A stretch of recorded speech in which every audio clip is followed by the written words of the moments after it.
After 2 weeks in the shop, I got the call. It's ready. They had replaced a brake sensor and said the van should be good to go. I wanted so badly to believe that this was the end of the Breakdown saga.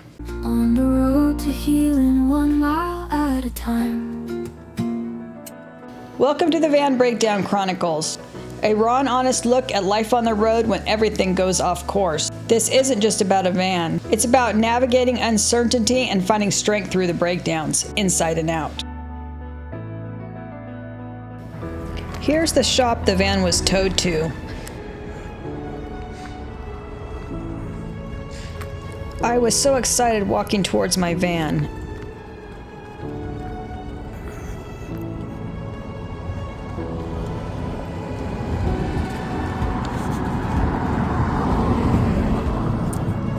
There she is. There's my baby. Yay!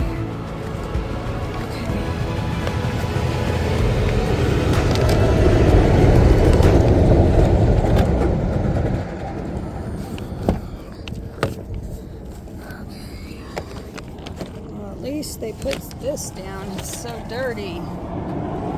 Okay.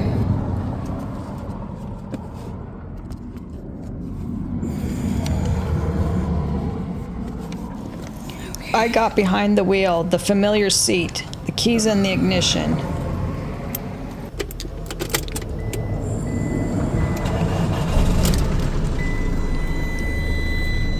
For a moment, I thought maybe things were finally turning around.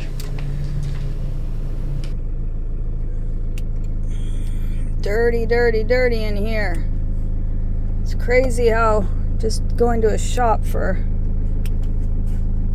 a little. Okay, so far so good. We got no lights on, no lights on. Okay, no. Oh, it's hot. Forgot I don't have any AC either.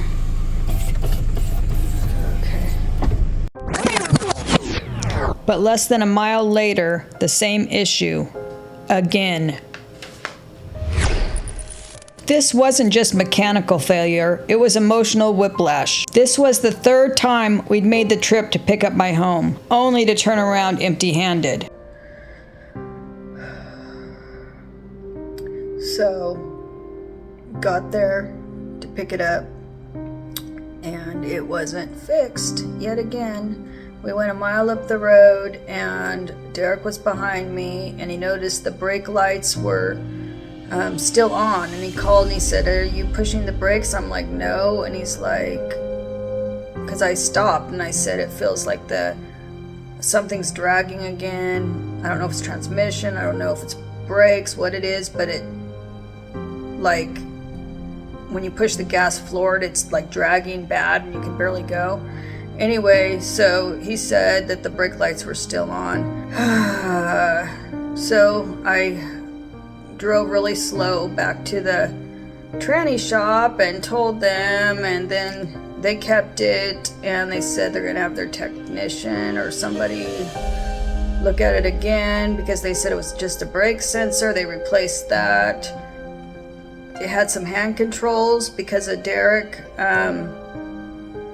that we put on so he could also drive, and they thought the hand controls were making the brake sensor, like, breaking it, and so we had them remove those now.